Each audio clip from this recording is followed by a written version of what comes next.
Berdoa dimulai. Berdoa selesai. Oke. Baik. Sekarang Ibu minta kalian lihat kiri dan kanannya. Apakah ada teman yang tidak masuk? Hadir semua, Bu. Baik, kita absen dulu ya. Hera. Hadir, Bu. Nek. Hadir, Bu. Baby. Hadir, Bu. Baik, hadir semua ya. Sekarang Ibu minta kalian berdiri. Coba cek pakaian kalian apakah sudah rapi? Sudah, Bu. Bu. Oke, duduk, silakan duduk kembali. Nah, ada yang masih ingat pelajaran kita minggu lalu? Tidak, Bu. Minggu lalu kita sudah belajar tentang energi alternatif. Nah, energi alternatif itu ada matahari, angin, dan lain sebagainya. Oke, sekarang kita akan masuk tema 3. Peduli terhadap makhluk hidup, subtema 1, hewan dan tumbuhan di lingkungan rumahku. Nah, anak-anak, sebagian besar masyarakat Indonesia mengonsumsi makanan pokok. Apakah kamu tahu nasi berasal dari beras dan beras berasal dari padi? Tahu. Oke, mari kita mengenal padi. Nah, anak-anak, sebagian besar masyarakat Indonesia mengonsumsi nasi sebagai makanan pokok.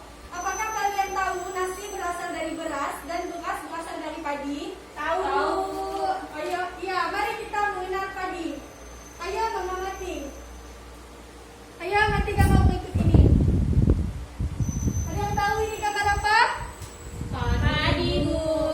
Ada yang tahu apa itu padi? Tumbuhan. Yang lain? Tanaman. Ya, betul.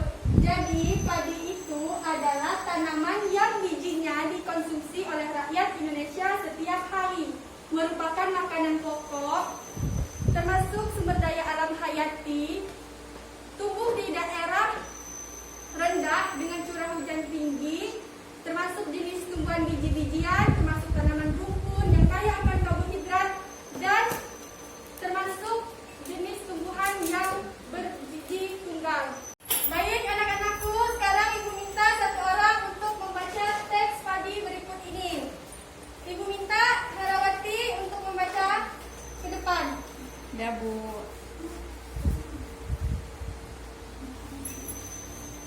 Padi adalah tanaman yang sangat penting di Indonesia. Padi menghasilkan beras. Banyak penduduk Indonesia yang mengonsumsinya. Padi dapat tumbuh di daerah panas dengan curah hujan tinggi. Daerah utama penghasil padi adalah Jawa Barat, Jawa Timur, Jawa Tengah, Sulawesi Selatan, dan Sumatera Utara. Karawang, Jawa Barat dikenal sebagai lumbung padi nasional. Pertumbuhan padi dibagi menjadi 3 tahapan besar. Pertama-tama, benih atau biji padi dimasukkan ke dalam karung goni dan direndam 1 malam di dalam air mengaliri supaya berkecambah. Benih terjadi bersamaan. Selanjutnya, benih-benih ini ditanam di lahan sementara. Bibit yang telah dipindahkan tanaman ke sawah. Biji atau benih tadi akan tumbuh berkecambah hingga muncul ke permukaan. Bakal akar dan tunas menonjol keluar, lalu batangnya memanjang. Petani juga mengairi pemberi pestisida dan pupuk pada tanaman ini. Selanjutnya, tanaman padi berbunga sehingga gabah matang, berkembang penuh, keras, dan berwarna kuning. Gabah adalah bulir padi yang terbungkus dalam sekam atau kulit padi. Gabah ini nantinya akan dijadikan benih lagi. Tahapan pertumbuhan padi berlangsung antara 110 hari hingga 130 hari setelah panen padi. Gabah ditumbuk dengan lesung atau digiling sehingga sekam atau kulit padi terlepas dari isinya. Bagian isi inilah yang berwarna putih, kemerahan, ungu, atau bahkan hitam yang disebut beras. Terima kasih. Oke, baik. Terima kasih, Hera. Ya, Bu.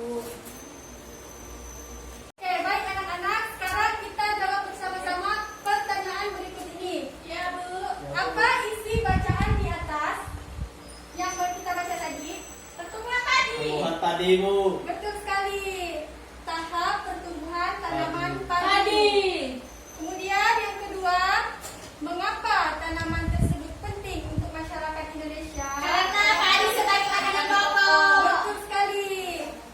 Tanaman padi penting bagi masyarakat Indonesia karena sebagian besar masyarakat Indonesia mengonsumsi nasi sebagai makanan pokok dan nasi berasal dari beras dan beras berasal dari padi. Yang selanjutnya, di mana tanaman tersebut dapat tumbuh? Di sawah, Bu. Di dataran rendah. Betul. Padi dapat tumbuh di daerah panas dengan curah hujan tinggi. Kemudian, pertanyaan yang keempat, berapa lama proses tanaman tersebut tumbuh? Ayo. 110 hari hingga 130 hari, Bu. Betul sekali. Proses tanaman tersebut tumbuh sekitar 110 hari sampai 130 hari. Kemudian yang terakhir, apa yang dimaksud dengan gabah? Gabah adalah bulir padi yang terbungkus dalam sekam atau kulit padi. Betul sekali. Gabah adalah butir padi yang terbungkus dalam sekam atau kulit padi. Nah, anak-anak, Indonesia memiliki beragam tumbuhan yang dapat dimanfaatkan sebagai makanan pokok. Padi, jagung, singkong adalah beberapa di antaranya. Nah, tanaman tersebut termasuk dalam sumber daya alam hayati yang dapat dimanfaatkan untuk memenuhi kebutuhan manusia. Dan tumbuhan sebagai sumber daya alam tentunya perlu dijaga kelestariannya. Nah, sekarang Ibu minta kalian pilih salah satu jenis tanaman yang sering kalian konsumsi sehari-hari. Kangkung. Ya, ada lagi? Beras. Daun sawi. Ya, betul. Kemudian Ibu minta kalian buat pertanyaan dari tanaman yang kalian sebutkan tadi, minimal 5 pertanyaan dengan memperhatikan kosakata baku dan kalimat efektif. Nah, sebelum kalian membuat pertanyaan, Ibu akan menjelaskan terlebih dahulu apa itu kata baku dan kalimat efektif.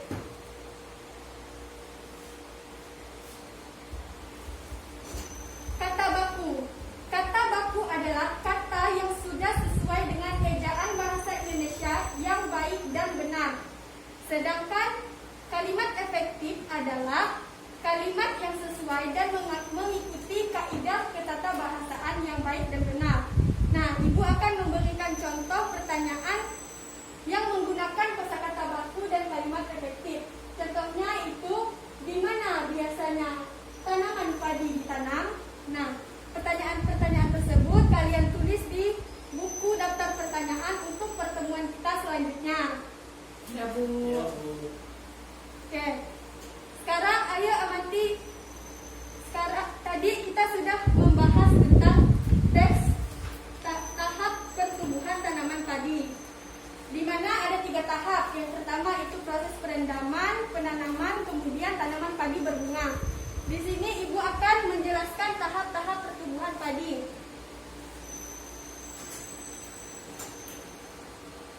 Yang pertama-tama, proses perendaman untuk mendapatkan perkecabahan pada benih padi. Yang selanjutnya itu penanaman.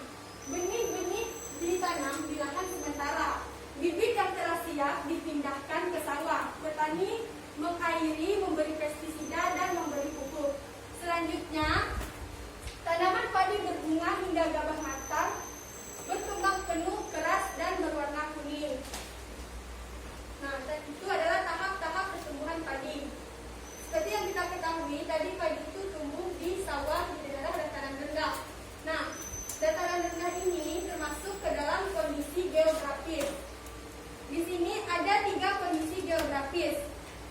Gambar yang pertama adalah pantai. Gambar yang kedua adalah dataran tinggi. Dan gambar yang ketiga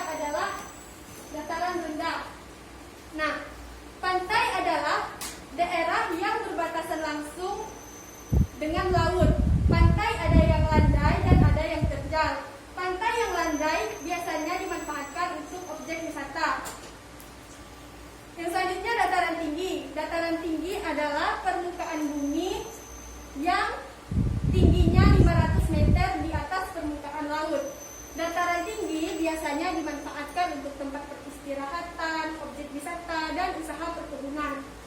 Yang selanjutnya itu dataran rendah.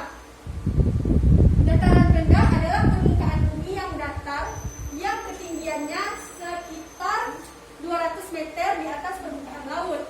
Dataran rendah dapat dimanfaatkan untuk berbagai keperluan, di antaranya seperti pertanian, peternakan, perumahan, industri, dan beberapa jenis usaha perkebunan.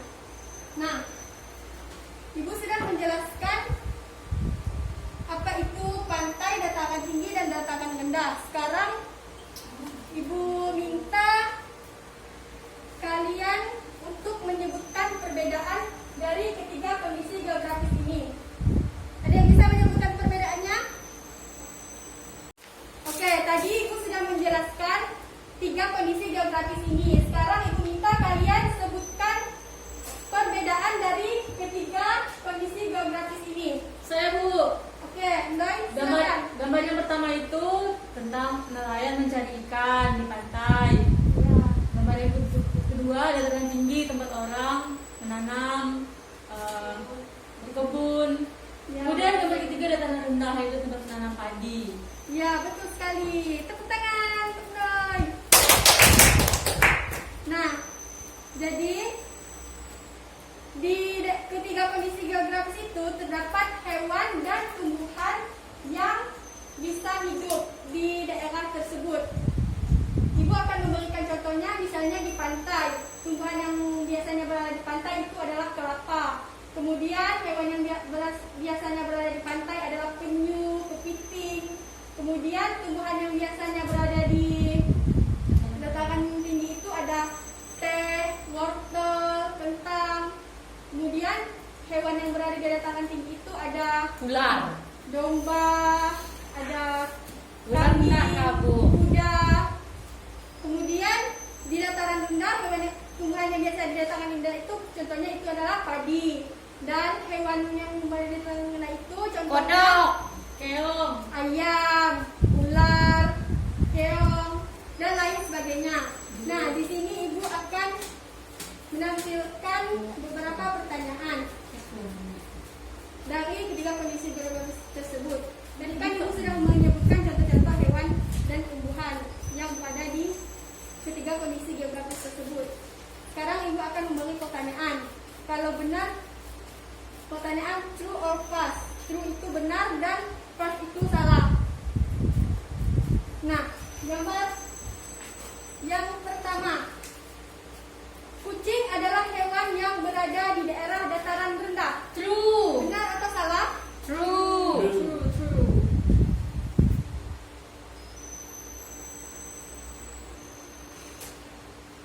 Benar. Yang selanjutnya itu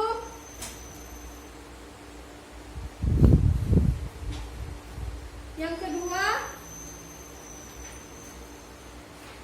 kelapa adalah tumbuhan yang berada di daerah dataran tinggi. Benar atau salah? True. False. True. Ya. Salah. Karena itu kelapa itu biasanya berada di pantai.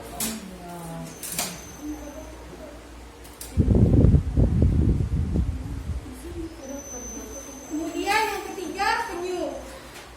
Penyu adalah hewan yang berada di daerah pantai. Benar atau salah? True. Ya, benar. Yang selanjutnya yaitu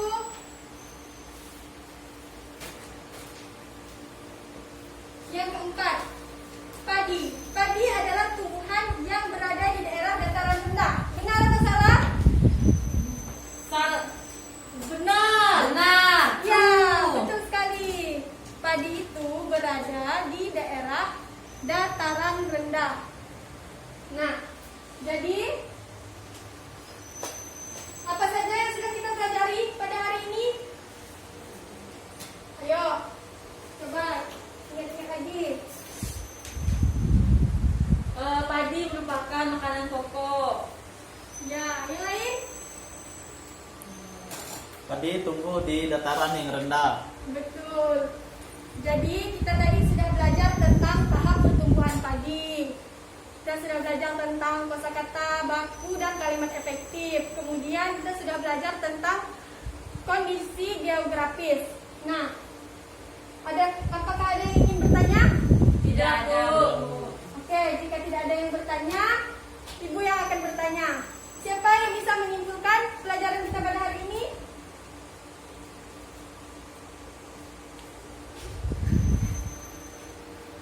Ayo. Saya Bu. Iya, Debbie, silakan. Kesimpulan nih pada pelajaran pada pagi hari ini yaitu yang pertama kita belajar mengenai tumbuhan padi yang bisa hidup di dataran rendah dan juga kita bisa belajar tentang letak geografis dan selanjutnya kita bisa belajar tentang kata baku dan kata tidak baku. Betul sekali hari ini. Jadi kesimpulan pelajaran kita pada hari ini kita sudah mengetahui apa itu tahap-tahap pertumbuhan padi, apa saja tahap pertumbuhan padi, kemudian apa itu kosakata baku dan kalimat efektif, dan kita sudah mengetahui tentang ketiga kondisi geografis. Nah, anak-anak, Ibu Angkini, pelajaran kita pada hari ini di rumah jangan lupa belajar ya anak-anak. Ya, Bu. Ya Bu. Di rumah dipelajari kembali. Ibu akan sedikit menyampaikan kata-kata motivasi. Orang bijak belajar ketika mereka bisa, dan orang malas belajar ketika mereka terpaksa. Oke? Sebelum kita menutup pelajaran pada hari ini, silakan berdoa terlebih dahulu. Ketua kelas silakan pimpin doanya. Baik, Bu. Sebelum kita pulang, marilah kita berdoa menurut agama dan kepercayaan kita masing-masing. Berdoa dimulai. Berdoa selesai. Baik, silakan pulang. Ibu tutup.